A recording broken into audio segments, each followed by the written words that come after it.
Blaai saam met my na Genesis 11. Baie bekende gedeelte, Genesis 11, vanaf vers 1 tot 9.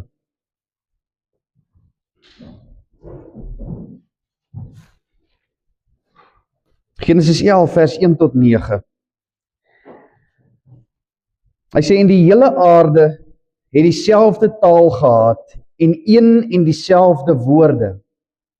En toe hulle wegtrek na die ooste, vind hulle 'n laagte in die land Siniar, en daar het hulle gaan woon. Daarop sê hulle vir mekaar, kom laat ons stene vorm en dit goed brand. Hulle gebruik toe die bakstene vir bondsteen en lijmgrond vir klei. En hulle sê, kom laat ons vir ons 'n stad bou en 'n toring waarvan die spits tot aan die hemel reik, en laat ons vir ons 'n naam maak, sodat ons nie oor die hele aarde verstrooid raak nie. Toe daal die Here neer om die stad en die toring te sien waaraan die menskinders gebou het. En die Here sê, daar is hulle nou, een volk, en hulle het almal een taal, en dit is net die begin van hulle onderneming. Nou sal niks vir hulle meer onmoontlik wees van wat hulle van plan is om te doen nie. Kom laat ons neerdaal en hulle taal daar verwar, sodat die een die taal van die ander nie kan verstaan nie. So het die Here hulle dan daarvandaan oor die hele aarde verstrooi, en hulle het opgehou om die stad te bou. Daarom het hulle dit Babel genoem, want daar het die Here die taal van die hele aarde verwar, en daarvandaan het hulle oor die hele aarde verstrooi. Sit net so aanbid ons saam. Here in Hemelse Vader, ek wil vir U dankie sê vir hierdie geleesde woord. Heilige Gees, ek wil bid dat U hierdie saad wat gesaai word vanmôre op vrugbare grond sal saai. Voorbereide harte, Here, om hierdie saad te ontvang. En Heilige Gees, daar waar ek tekort kom, wil ek bid, Heilige Gees, dat U deur my sal praat. Dat U sal wegvat met weggevat word, insit wat moet ingesit word hier, Vader, en dat ons vanmôre U stem sal hoor. En dat ons hier sal uitstap en sê ons aanbid 'n almagtige Skepper God. Ek bid dit in Jesus naam. Amen. Nou Genesis, om te begin wil ek net sê, Genesis word verdeel in twee gedeeltes. Genesis 1 tot 11 en dan Genesis 12 tot vers 50. So dis die twee gedeeltes waarvan ek praat. Nou Genesis 1 tot 11 fokus op God en die hele wêreld. God en die ganse mensdom. So as jy Genesis 1 tot 11 lees, sal jy sien, die hele mensdom het met God daar te doen. Die hele mensdom. Dit wys 'n herhalende siklus van menslike rebellie en goddelike oordeel. Dis heeltyd wat jy sien. Mense wat rebelleer en God wat oordeel. Mense wat rebelleer, God wat oordeel. So byvoorbeeld die sondeval, Kain en Abel, die vloed. En dan gaan ons nou sien vir Babel. En dan Genesis 12 vers 50, vernou die fokus so bietjie van alle nasies af na een nasie van een man as Abraham en sy familie. So van 12 af is dit Abraham en sy familie met die doel om seën terug te bring in 'n verstrooide wêreld. Dis die doel. Ons ken die Bybel. Soos ons Bybelstudie die hele tyd praat, die Bybel is die hele evangelie. Van Genesis tot en met Openbaring 22 is dit die hele evangelie van Christus Jesus. En wat is die verhaal van die Bybel? As iemand jou sou vra, maar wat is die verhaal van die Bybel? Waaroor gaan die Bybel? En hieroor gaan die Bybel. Dit is, God is een heilige skepper God, wat in beheer is van hierdie hele wêreld, en hy het die mensdom lief. En omdat die mensdom gesondig het in die tuin van Eden, en omdat ons vandag in daardie siklus vasgevang is, omdat dit in ons bloedlyn is, want ons kom van Adam en Eva af, is ons van God geskei, want God kan nie met dit wat onheilig is meng nie. En die Bybel is die volle verhaal van wat God gedoen het, wat het hy kom doen om ons terug te bring in sy teenwoordigheid. Dis die Bybel. Dis die verhaal van die Bybel. Dis die verhaal van wat God kom doen het om die mens terug te bring in sy teenwoordigheid. Dis wat die Bybel is. En so vanaf vers 12 tot 50 is dit God wat sê, nou is die oomblik. Ek begin nou om die mense terug te bring. Ek is besig om my plan in werking te stel. En daar was nog nooit 'n ander plan nie, daar was nog net een plan. Nog altyd was daar nog net een plan. Nou hoofstuk 10, wat hulle noem the Table of Nations, die tafel van nasies.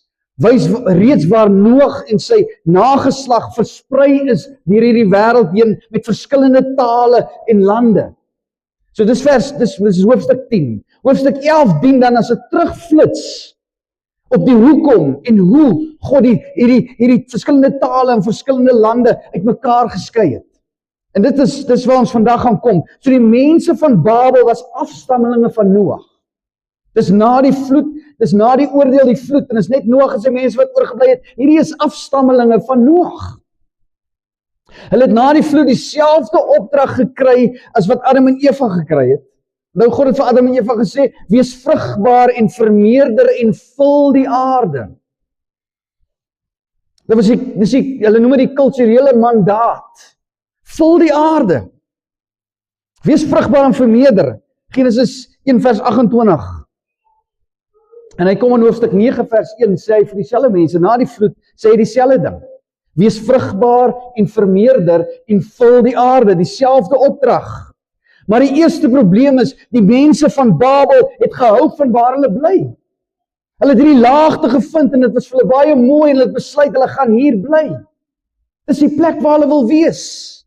Hulle wou nie trek nie, hulle wou nie die aarde vul nie. Nou God het gesê, wees vrugbaar en vermeerder, vul die aarde, en hulle sê, nee, ons bly hier, ons gaan nie die aarde vul, ons bly hier. Die tweede probleem, elke persoon op aarde presies dieselfde taal gehad, dieselfde woordeskat. Jy sal sien, hy praat, ek wil hê jy moet dit sien. Blaai weer saam met my na Genesis 11. Genesis 11. Hy sê vers 1, hy sê, en die hele aarde het dieselfde taal gehad en een en dieselfde woorde. Sien, dis twee verskillende goed wat hy hiervan praat. As hy sê, hulle dieselfde taal gehad en dieselfde woorde, wat bedoel hy daarmee? Dit is, hulle dieselfde taal gehad en dieselfde dialek. Nou, jy kan Afrikaans praat, en toe ons nou in die Transvaal kom, dan sê hulle, maar ons praat so 'n bietjie anders as wat ons wat van die Kaap af kom, praat Afrikaans so 'n bietjie anders. Ons kan hoor julle kom van die Kaap af.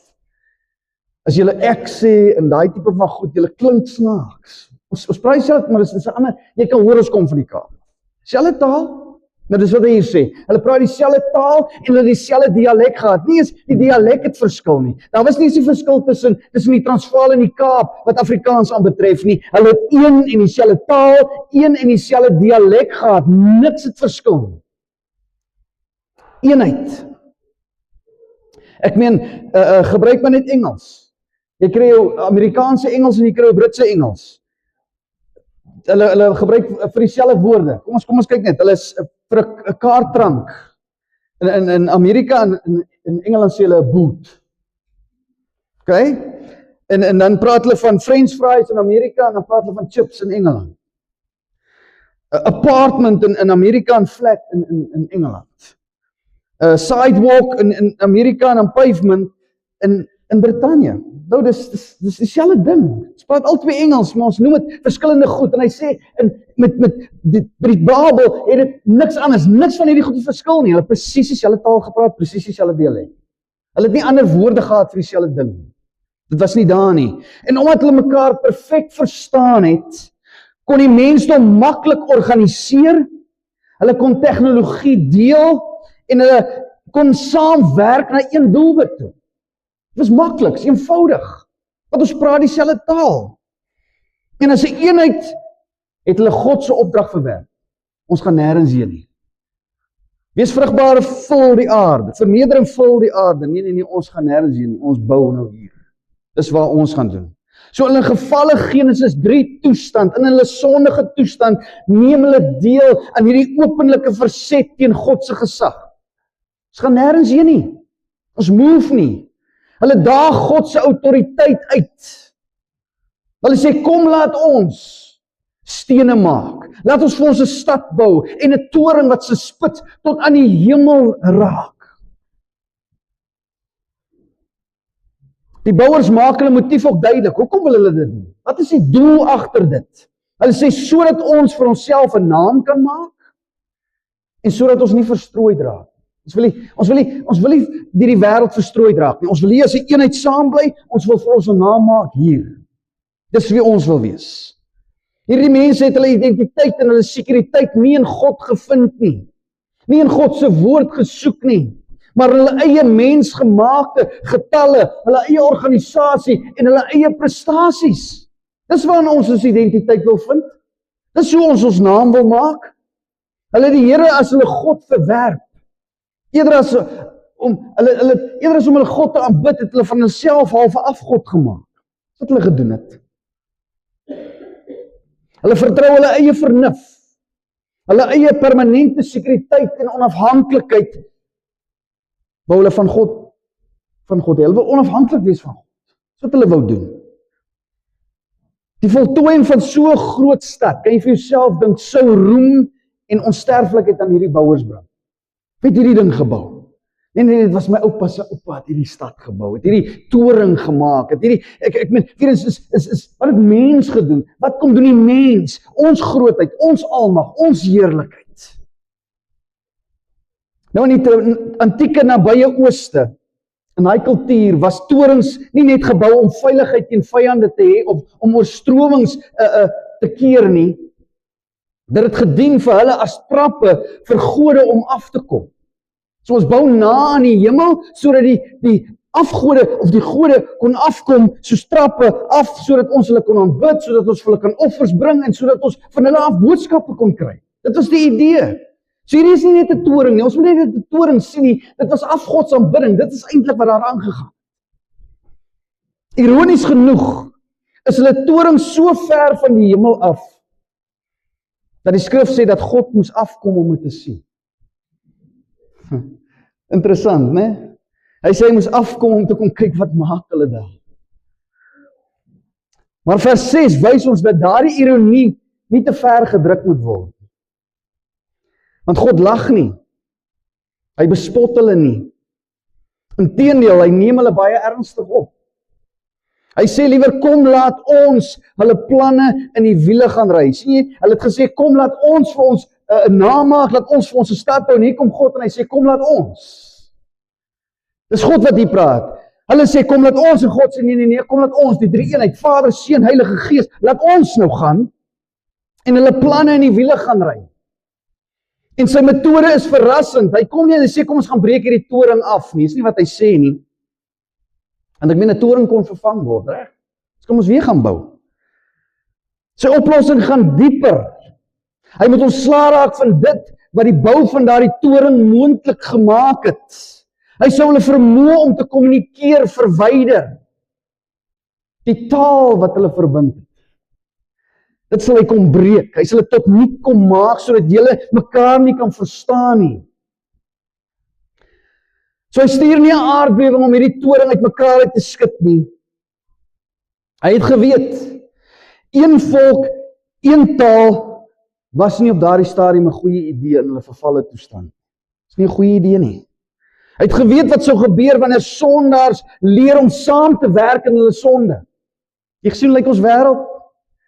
Ons werk saam in ons sonde, ons werk saam in hierdie ding en God het dit gesien wat hier in die gang is. Een hart vir sonde. Eenheid in hulle gebroke toestand is nie 'n goeie ding nie. En hy gee aan hulle nuwe tale sodat hulle mekaar nie kan verstaan. Interessant. Sodat hulle nie hulle planne kon uitvoer nie. Blaai saam met my Psalm 2. Psalm 2 vers 1 tot 5.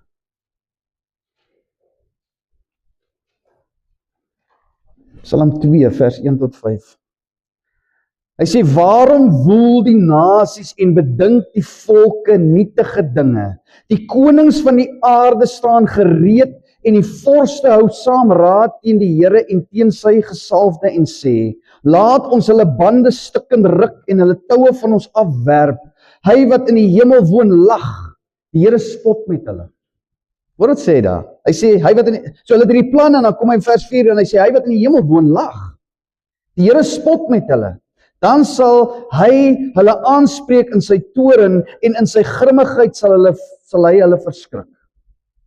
Ek sal hulle planne tot niet maak. Ek sal tot niet maak dit wat hulle beplan. Psalm 33. Net so eentjie aan, Psalm 33. Vers 10 tot 11. Hy sê die Here vernietig die raad van die nasies. Hy verydel die gedagtes van die volke. Die raad van die Here bestaan vir ewig, die gedagtes van sy hart van geslag tot geslag. Daar is niks wat die mens beplan, wat Satan beplan, wat God nie in die wiele kan ry nie. Hy is totaal en al in beheer. Totaal en al. Hy kom gee vir hulle 'n nuwe taal, hy maak dit de mekaar. Ek kan net vir myself sien hoe hulle besig is om te bou. Geef my die hamer aan, geef my daar 'n steen aan en skielik praat die ou in 'n ander taal. En ek hoor jy verstaan nie wat jy sê nie. En jy hele klomp ambagsmanne gesien by mekaar. Dis 'n wille lot. Ek was lank in die tyrebedryf. Dis 'n wille lot. Kyk maar bouers ook, dis 'n wille klomp. Nou kan jy vir jouself sien as daai bouer vir die ou sê geef my die baksteen aan en daai ou verstaan nie wat hy wil moet gee en hy gee hom iets anders aan en dis chaos in daai plek. Dis de mekaar. Hulle verstaan mekaar nie. En ek kan myself net indink die bekleiering wat daar onder mekaar, want jy spot met my.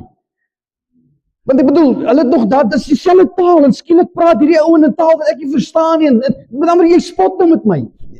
Jene? Waarom is jy besig? En hulle het opgehou bou aan hierdie stad. Gestop. En hier is die klimaks van die verhaal. Hier is die klimaks. Hy sê daarom, omdat hulle so die mekaar was, omdat daar so chaos was, het hulle die plek Babel genoem. Nou in Babyloniese literatuur is die naam Babilu beteken die poort van God. Nou weer eens, die poort van God. Ek het vir julle gesê, ons bou die toring sodat hierdie gode kan afkom en dat ons hulle kan aanbid en vir hulle van hulle af kan hoor wat ons moet doen en seëninge kan ontvang. So in Babyloniese literatuur beteken Babilu die poort van God. Maar in Hebreëus klink dit soos die woord vir verwarring. Onthou dit gaan oor wat ek hoor. So Bavel in Hebreëus en die werkwoord vir war is Balal. So dis Bavel en Balal. So dit vorm 'n woordspeling. Jy sal sien in Hebreëus is hulle lief om woordspeling te gebruik. Soos Bavel en Balal. En so dis die mekaar spel. Dis eintlik wat hulle daar sê. Dis die mekaar. Dis verwarrend. En hierdie plek het hierdie konnotasie het hy behou. Want daar op dieselfde plek het die stad Babel, waartoe Israel dan op die einde van die dag weggevoer sou word in ballingskap, is na Babel toe. Dis hier. Dis die begin daarvan, is hier. Dis chaos. En ons weet wat die Bybel sê van Babel. Hy praat van die hoerbabel, Babylon. Ons weet dit. So hier is die begin daarvan. En dan sê as gevolg daarvan het hulle daarvan oor die hele aarde verstrooid geraak. Dis God se wil. Julle sal maak soos ek sê, of julle sal maak soos ek sê. Daar is die ander opsie nie. Dis dit. Wees vrugbaar en vermeerder en vul die aarde. Nee, ons gaan nie bly, julle is vrugbaar en vermeerder die aarde. Vul die aarde. Ek sal maak dat julle doen wat ek sê. Al moet ek julle tale gee om dit te doen, maar julle sal verskuif. En nou kan jy vir jouself dink, hierdie mense begin roep het. Die een praat Grieks, die een praat Duits, en die een praat dit, en die een praat dat, en nou soek hulle mekaar, en hierdie hoopies wat by mekaar gekom het, begin nou uitskuif, en hulle begin nou in ander gedeeltes gaan bly. Dit is gedwing. En dan sien ons nou in Genesis 12 die kontras met Abraham. Waar hierdie ouens gesê het, luister, laat ons vir ons 'n naam maak. Kom God, nadat hulle versprei is, nadat hulle tale verwar het, kom God en hy sê vir Abraham, ek sal jou naam groot maak. En jy sal 'n seën wees vir die nasies. Ek sal jou naam groot maak. Jou ware identiteit, jou ware betekenis van jou lewe is deur genade verkry en nie deur menslike pogings nie. God gee dit vir jou. Ek sal jou seën Abraham, ek sal jou naam groot maak Abraham, en in jou sal ek al die nasies van die wêreld seën. In jou saad. En soos ek laasweek gesê het, daai woord saad wat hy vir Abraham daar sê, is enkelvoudig. En dan kom Paulus en hy sê dit, hy haal daai gedeelte aan en dan sê hy, van wie praat hy? Toe hy met Abraham gepraat het, hy praat van Christus Jesus. Maar daar is meer hier in hierdie gedeelte. Hierdie is een van die mees voor die hand liggende nadraaie van hierdie Babelse verwarring, is die duisende tale wat ons reg oor die wêreld kry. Sien dit? Waar kom Engels vandaan? Waar kom dit daar begin? Dis die begin daarvan. Hierdie tale het veroorsaak dat mense in groepe versplinter en uit mekaar uitgaan. Dat hulle hulle eie onderskeidbare kulture ontwikkel het.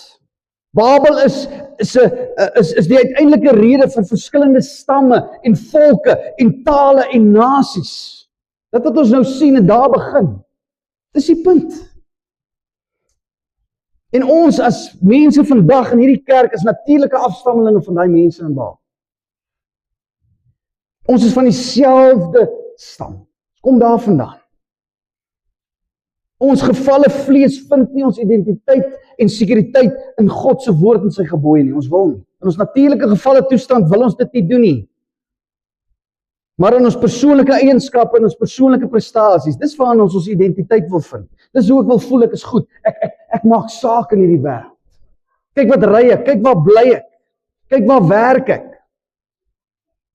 Dis waar ek my identiteit wil vind. Ek bou vir my iets vir my nageslag op wat ek kan onthou word.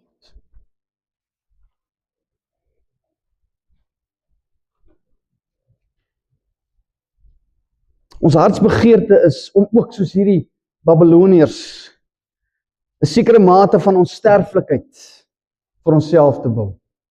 Mense moet my onthou. Remember me.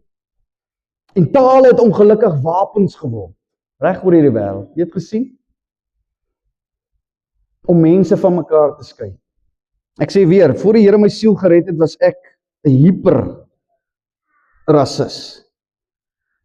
En dit het nie gegaan oor veldvleer soseer nie. Dit was een ding. Maar as jy Engels gepraat het by my, was jy soos die duiwel. So ek sê, ek het familie gehad, ek het dit al hier gesê. Ek het familie wat Engels is. En dat Patrick vir my sê, wie wat, ek is ook 'n boer, en ek sê vir hom, jy is net so min 'n boer as wat daai hond 'n boer is. Taal raak 'n wapen. Ons maak mekaar seer. Ons wil die een taal bo die ander een sit. 'n wapen geraak. Ons is geskei en die een volk wat daai taal praat is beter as die ander een. En jy verstaan wat ek bedoel. Jy sien waartoe ek gaan. En selfs die kerk het nie agtergebly nie. Die kerk het dieselfde ding gedoen. As jy so 'n bietjie die kerkgeskiedenis gaan vat, sal jy sien dat die kerk het gegaan in enige taal anders as Latyns mag die Bybel nie ingeskryf gewees het. Rooms-Katolieke, julle weet dit. So 'n bietjie geskiedenis gaan kyk, dit is lelik. So mense daar gesit, hulle kon nie Latyns verstaan nie. Hy sit daar, hy's Duits, hy's wat taal ook al, en hierdie ou is hier voor en die Bybel is net in Latyns en hy spreek dit daaraan en jy verstaan nie, jy kan dit nie eens lees nie. So wat gebeur met jou? Jy hoor nie die woord van God nie. Ek het nou net vir jou gesê, die storie van die Bybel is hoe God mense gekom het om die mens terug te bring in sy teenwoordigheid. En hier kom hierdie Rooms-Katolieke kerk en die Bybel is in Latyns, niks fout daarmee nie, maar die feit dat hulle gesê het, julle kan nie die Bybel vertaal in ander tale nie. Hierdie is die heiligste taal. Hierdie is die taal, dis die wapen. En skielik raak Latyns 'n wapen in Satan se hande om onkunde in God se woord te skep. Wat gebeur het? Daai donker eeue waar ons nie geweet het wie's God en waar is.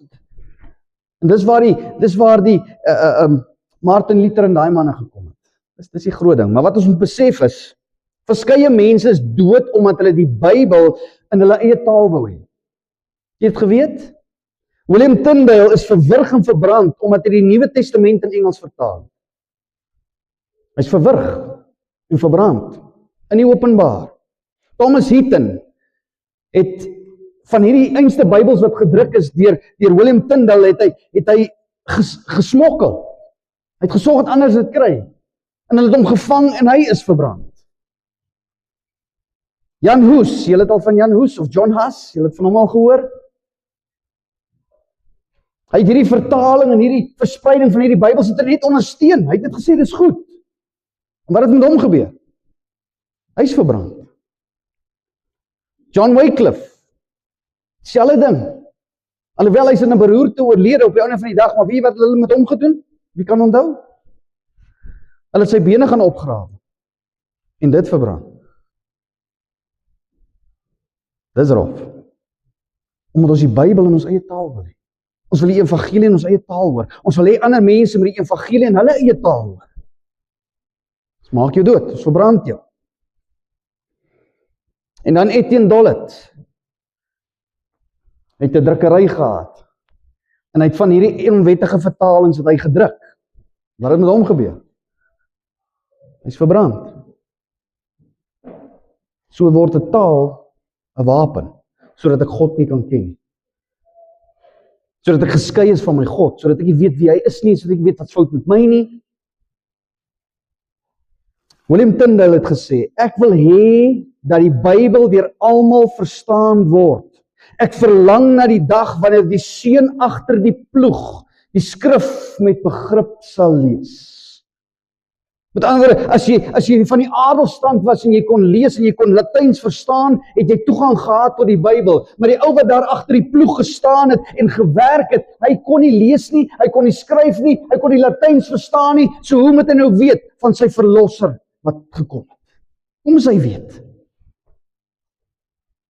So wanneer ek na die Bybel gryp, wanneer ek besig is om Bybelstudie te doen of besig om 'n preek voor te berei, dan vra ek vir myself, watter een van my Bybels gaan ek nou gebruik? Watter een?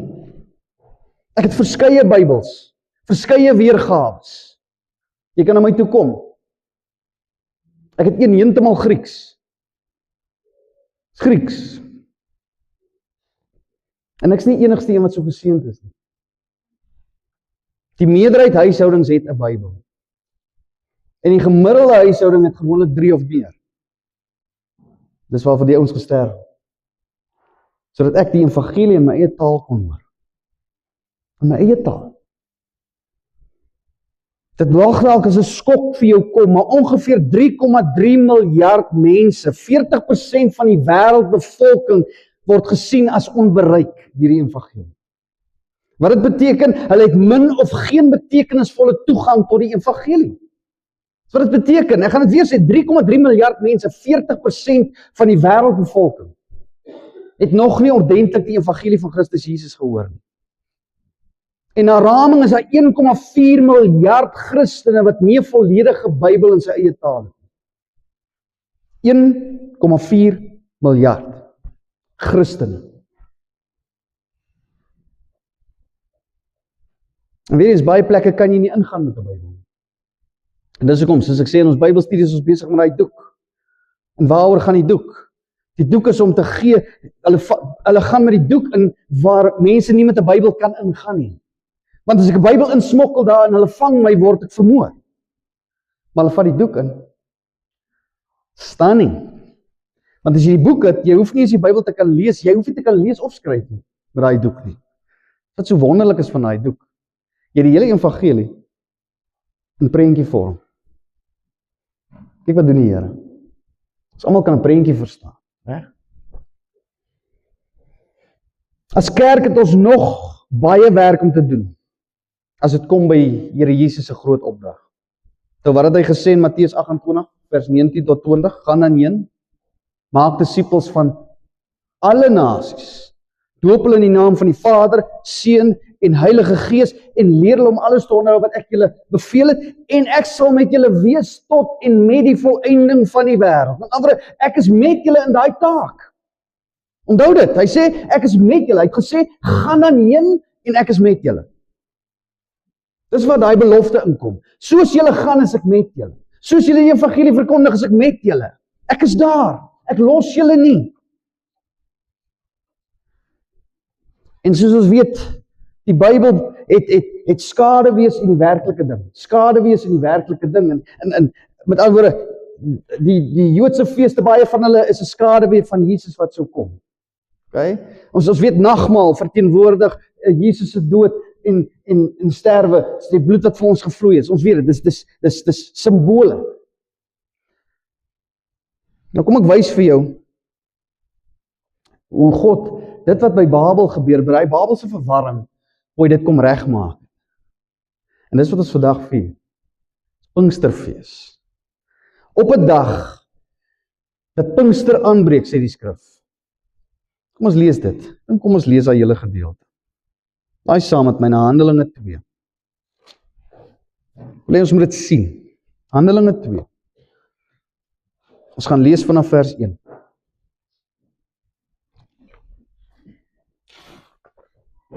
Handelinge 2 vanaf vers 1.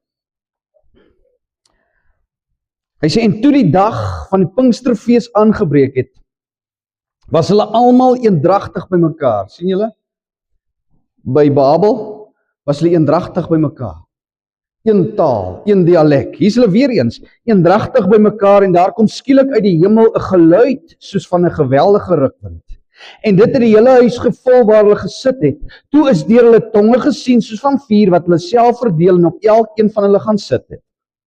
En hulle is almal vervul met die Heilige Gees en het begin spreek in ander tale, soos die Gees aan hulle gegee het om uit te spreek.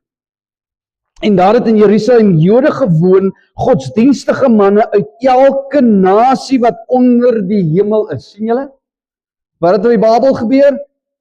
Ons stuur hulle, ons gee hulle tale dat hulle mekaar nie kan verstaan nie, en hulle versprei, en hier kom hy, en hier is in Jerusalem, toe hierdie gedeelte gebeur, hier is hierdie Jode by mekaar, uit elke nasie wat onder die hemel is. En toe hierdie geluid kom, het die menigte saamgestroom en was in die war. Dis die mekaar, weer is Babelse verwarring, want elkeen het gehoor hoe hulle in sy eie taal spreek. Hier is hierdie manne, 120 van hulle daarbo, en hy vertrek, en die Heilige Gees word op hulle uitgestort, en skielik gee die hele vermoë om hierdie tale te praat, wat hierdie Jode uit al die volke onder die son by mekaar gekom het, en hulle hoor die evangelie in hulle eie taal. Wat hy hier sê. Ek gaan dit weer hy sê. En daar in Jerusalem Jode gewoon, godsdienstige manne uit elke nasie wat onder die hemel is. En toe hierdie geluid kom, het die menigte saamgestroom en was in die war, want elkeen het gehoor hoe hulle in sy eie taal spreek. En hulle was almal verbaas en verwonderd en sê vir mekaar, is almal wat daar spreek dan nie Galileërs nie? Dis nie geleerde manne nie, hoe praat hy my taal?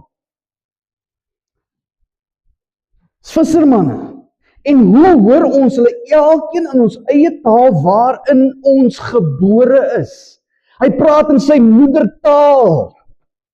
Dis nie 'n snaakse ding hierdie nie. Hulle hoor net in sy eie moedertaal waarin ek gebore is, hoor ek die evangelie van Christus Jesus duidelik. So op die dag van die Pinksterfees, dat die Pinksterfees aanbreek. Nou, Pinkster is Pentekosti in Grieks, beteken 50ste dag. So, hierdie is die tweede van die 3 groot feeste wat Israelse mans moes hou. Hulle moes na Jerusalem kom. Vir hierdie 3 groot feeste. Hierdie was een van hulle. Deuteronomium 16 vers 16, ons gaan nie nou soen toe nie. Hierdie was die fees voor die oestyd. Dit was onwettig volgens God se wet, Levitikus 23 vers 10 tot 11, om jou oestyd te begin voordat hierdie fees nie plaasgevind het nie. Julle moes eers deelneem aan hierdie fees. En dit is tydens hierdie fees 50 dae na Jesus se dood en 10 dae na sy hemelvaart. Vind daar 'n ommekeer van Babelse verwarring plaas hier in Jerusalem. Pinkster word 'n spieelbeeld van Babel. 120 van Jesus se disippels is eendragtig by mekaar en hulle het een doel voor oë. En dis om die naam van die Here groot te maak. Handelinge 1 vers 14. Blaai vinnig saam met my. Handelinge 1 vers 14. Hy sê hulle wil almal eendragtig volhard in gebed en smeking saam met 'n aantal vroue en Maria en moeder en Jesus, die moeder van Jesus en met sy broers. Hulle was eendragtig by mekaar om te bid en die naam van die Here groot te maak. So kom hulle daar was. Eendragtig. By Babel het God drie-enig gesê, kom laat ons neerdaal en hulle taal daar verwar. Maar nou sê God, laat ons neerdaal en ons gees op hulle uitstort. Skielik vanuit die hemel kom daar 'n geluid soos 'n rukwind en iets wat soos tonge, wat lyk soos tonge van vuur wat op elkeen gaan sit. En almal is gevul met die Heilige Gees. Nou, dis wat ons in die tuin van Eden verloor het. Moet net nie vergeet nie. Dis wat ons verloor het. is die Gees van God. We lost that. En soos by Babel, laat die Heilige Gees hulle in ander tale praat. Selfde ding. Chaos. Kan net jouself indink. Want hulle hoor hierdie geluid, en hulle hoor hierdie mense wat in tale praat, en hier kom hulle aangehol, en nou hoor elkeen skielik in sy eie taal die evangelie. Wonderlik. Elke nasie en taal onder die son. En as jy gaan lees daai gedeelte, dan sal jy sien, hulle praat van 15 verskillende geografiese streke en nasies. Gaan lees dit daar, in daai gedeelte, Handelinge wat ons nou gelees het. En toe hulle mooi luister, hoor hulle die wonderlikste nuus wat hulle ooit kon hoor, die evangelie van Christus Jesus. Julle is verlore, maar hier is die goeie nuus. Deur Jesus Christus kan jy tot die Vader gaan waar jy hoort. Daar's nie 'n ander manier nie. Verskillende tale, maar een duidelike boodskap. Die evangelie van Christus Jesus. Klomp tale, een boodskap. So die boodskap van die vroeë kerk begin met getuies van alle uithoeke van die wêreld. Wat die skrif sê. En hulle is almal uit die veld geslaan. Wat beteken dit? Dis te mekaar. Wat in Hebreëus, en ek vir jouself dink, in Hebreëus het 'n klomp gespot. Hierdie manne is vol wyn, man. Ons gedrink. Dis al wat hier kan aangaan. En dan hulle treins is daar weer 'n klomp wat vra, wat het hier gebeur? En in Grieks strye klomp onder mekaar. En in Arabies wonder 'n klomp, wat het gebeur? Eindelose Babelse chaos van verbasing, twyfel en nuuskierigheid. Dis wat hier in die gang is. En Petrus staan op en hy sê, nee, ouens, laat ek julle reg help. Hier is die ouens wat dronk is nie, hierdie is skrif wat in vervulling gaan. Hier is die belofte wat deur die profeet Joël gekom het, wat gesê het, hy gaan sy gees uitstort in die laaste dae oor alle mense. Dis wat hier in die gang is. Dis skrif wat in vervulling gaan, profesie wat in vervulling gaan. Dis wat hier in die gang is. En skielik is die verwarring van Babel is opgehef. Dis wat daar gebeur het. Sodat die woorde van die evangelie duidelik aan almal verkondig kon word. Hulle hoor dit in hulle eie moedertaal, sodat hulle die waarheid kan verstaan. Die evangelie het deur Babel se taalgrens gebreek. Dis wat die evangelie daar kom doen het. Die werke van God in Christus Jesus is aan alle mense in hulle eie moedertaal oorgedra, sodat hulle dit kan verstaan. Hierdie wonderwerk het vir die mense gesê, Jesus is die Messias. Hy is die Messias vir alle nasies, vir alle tale. Hy is die verlosser van sondes. En julle kan daarvan seker wees, want julle hoor dit in julle eie moedertaal. Wow, wat 'n voorreg. By Babel het mense trots gelei tot verwarring van tale, om mense te verstrooi. Met Pinkster laat die Heilige Gees verstrooide nasies toe om die evangelie in hulle eie taal te hoor. Hy bring hulle bymekaar. Is nie mooi nie? Verskillende tale, maar een boodskap. Wat 'n verenigde gemeenskap ten spyte van die diverse tale en dialekte skep. Weer eens ons identiteit in Christus Jesus. Ek het laasweek gesê, ek het meer met 'n Christen, 'n wedergebore kind van die Here in Pakistan in gemeen, as wat ek met my eie bloedfamilie wat nie die Here dien in gemeen. Dis hard, maar dis die waarheid. Want ons is altyd deur die bloed van Jesus gered. Altyd van ons. Ons het een verlosser, een Here. En dis die punt. Jesus is die een wat ons na mekaar toe trek, wat 'n eenheid vorm, 'n nuwe liggaam skep.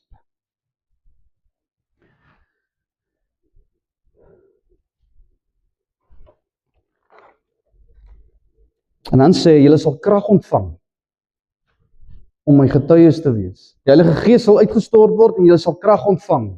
Soos net gesê het, gaan dan heen, maak disippels van alle nasies, doop hulle in die naam van die Vader, Seun en Heilige Gees, en ek sal met julle wees tot en met die volëinding van die wêreld. Hier kom hy en hy sê, julle sal krag ontvang wanneer die Heilige Gees oor julle kom. Hoekom sal hulle krag ontvang?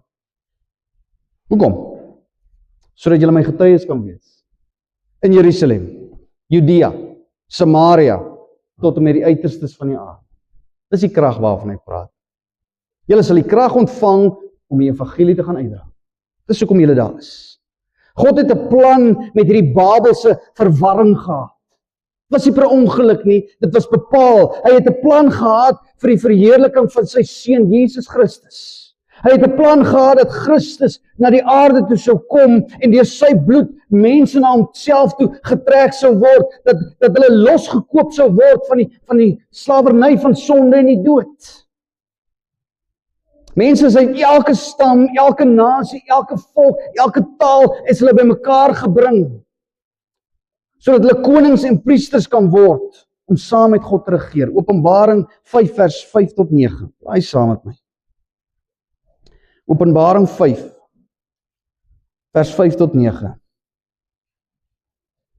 Nou, ekskuus dan. Openbaring 5 vers 9 tot 10.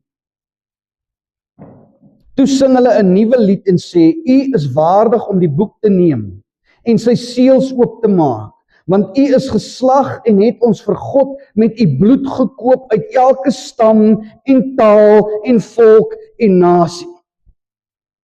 Dis die punt. Dis die punt. En Jesus sal vir ewig verheerlik word deur hierdie multi-etniese, multinasionale, multitalige verloste mensdom waarvoor hy gesterf het. Dit is maklik om vir mense om rondom gedeelde belangstellings soos jou taal, jou kultuur, stokperdjies, kos, rugby. Dit is maklik om rondom hierdie goed te vergader. Dis baie maklik. Maar wanneer mense van alle verskillende tale en volke rondom Jesus vergader, word dit duidelik dat Jesus groter is as enige taal, enige kultuur, enige diversiteit. Enige diversiteit. Maak nie saak wat ons verskil nie. Hy is die een wat ons bymekaar bring. Hy is die bron. En dieselfde geld vir ons vandag, wat hier bymekaar is. Vergifnis van sondes is gewen deur 'n man wat Aramees en Hebreeus gepraat het. Is verkondig deur apostels wat Grieks gepraat het. Dis bely deur 'n groot deel van die kerk wat Latyns gepraat het. En het na ons gekom in ons eie taal Afrikaans. Wat nie eens een van die tale was wat by Pinkster gespreek was nie. Is nie wonderlik nie, ons sit met 'n jong taal, Afrikaans.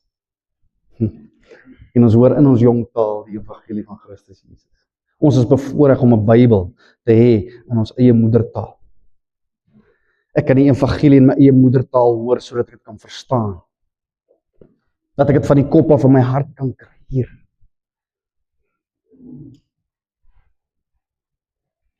Dit is God se groot geskenk aan my en jou. Daar is geen meer persoonlike manier om te sê dat Jesus die verlosser van die sonde en die dood is, as om dit in jou eie taal te sê. Die evangelie van Christus Jesus is vir julle, julle is vergewe en julle is heilig in hom. En so praat alle gelowiges wat uit verskillende taalagtergronde kom, een gemeenskaplike taal, die taal van geloof. Praat 'n geloofstaal. Dit is soos iemand eendag vir my gesê het, ons was lank betrokke met gewerk met ex-bendelede en ex-dwelmverslaafdes. En die dwelmverslaafdes sal vir jou sê, jy kan hom enige plek, in enige dorp sit. Jy kan hom nou in 'n bus sit, laai hom in enige dorp af, en hy sal binne 5 minute het hy die ou wat vir hom kan dwelms voorsien. Hulle soek mekaar uit. Hulle vind mekaar. Daar's net iets daarin. En hy sê, jy as kind van die Here, het iets wat julle saamvoeg. Al praat jy Grieks, al praat jy Duits, al praat julle, maak nie saak wat, daar's iets wat julle na mekaar toe gaan trek, en dis Christus Jesus, dis die kruis van God. Julle sal na mekaar getrek, al verstaan julle dit nie. Dis die groot ding. Ons praat die taal van geloof. En saam bely ons reg deur hierdie wêreld in verskillende tale. Ons glo in een God die Vader, die almagtige skepper van hemel en aarde.